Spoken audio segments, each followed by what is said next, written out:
Finally meeting my online girlfriend after years of talking. It's not going well. A couple months ago, I made a post about our first time meeting. It gained a lot of traction. You can read them here. The TLDR is we had been talking for years and then things got more serious. We both share the same interests, so the relationship was very important to me, as it's something I value a lot. We had a fantastic time as an LDR, but the first time meeting was rough. The first couple days were so bad it prompted me to make the post. She has severe anxiety and was the root for most of the issues. However, the last day was much better and things were on the up and up. We planned another trip to a city closer to me in the States where there would be an event we were both excited about. The last 2 months. Things seemed to be going really well post-first trip. She opened up a bit more about the meetup and was very apologetic about the whole thing. We spent the next couple of weeks in calls and video chatting, doing what we loved together. Things were great, but something was missing. A piece of the relationship, something intimate and playful, seemed to have faded. This was her call. She decided that she should be less flirty and sexual online until she can express that the same in person. I respected that.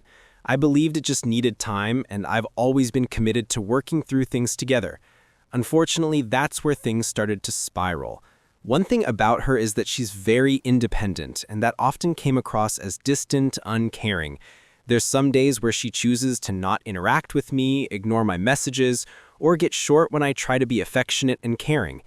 Usually this only happens when she's having a rough day. Understandable. Unfortunately, a week ago, she was having one of those terrible weeks. In my head, a relationship should be one of comfort, relief, but while I tried to help her through it, she lashed out and started being distant. I tried to comfort her, but it was met with a coldness I couldn't understand. I had to guess how she was feeling and was left in the dark a lot. I made the, in hindsight, wrong choice of opening up about how I didn't understand and how I just wanted to be someone she could lean on. About how it made me feel awful I couldn't support her. I felt shut out so often.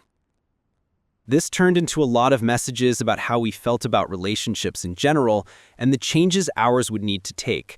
It focused on how we care about each other a lot, but she has her anxiety and independent healing she has to work on, and how I have to give her more space and care less. The main villain, as was the culprit for the first meeting, was her anxiety. It's ruining her life in more ways than just our relationship. She's struggling everywhere.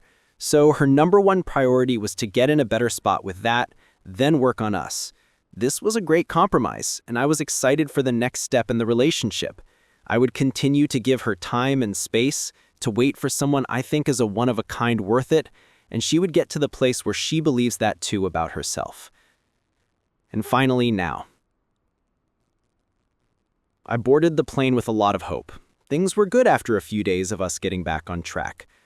But as I landed, I got a short, heartbreaking message from her.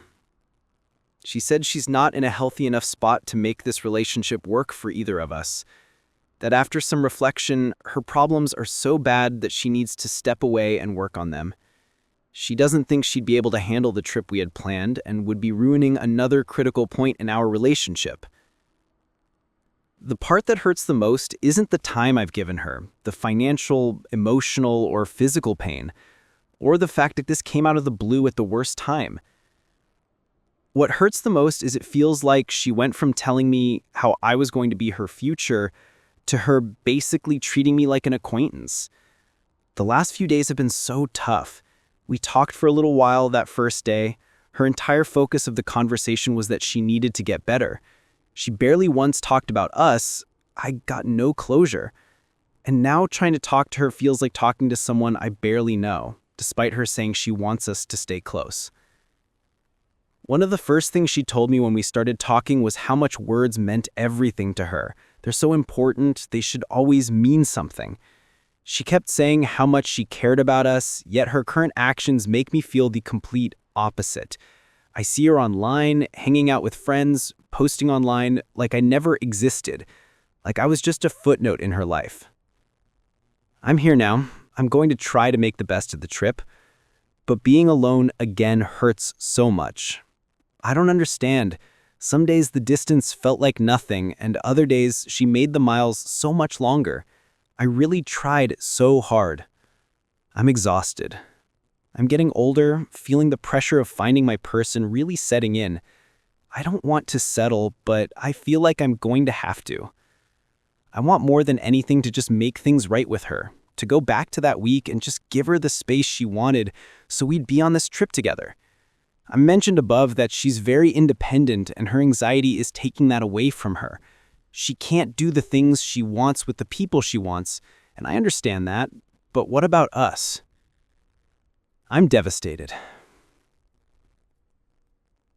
I know a lot of you saw this coming, and the rest of you all wanted to see this work. How do I move on? I know there's probably no saving this, but I wish there was. What can I do? And how do I find anyone like her again? TLDR. Planned another meetup with my LDR girlfriend. The first one was rough, but this one felt like it was going to be great. We had a rough week and talked a lot about our relationship. However, the day I traveled in, she broke up with me, citing her anxiety as the culprit. I'm not sure what to do now. Important edit here. I've tried local for a few years. I've never had trouble getting dates or matches on apps locally, but I live in a small rural town and haven't found anyone that aligns with my values and interests. From my experience over years of doing this is that dating locally will be settling, which is why I tried online. There's a bigger city about an hour and a half, 2 hours away. Maybe I'll look there, but the relationship will still be long distance. You do not want to find someone like her. There's two different things at play here. Your fantasy of who you want her to be and who she actually is.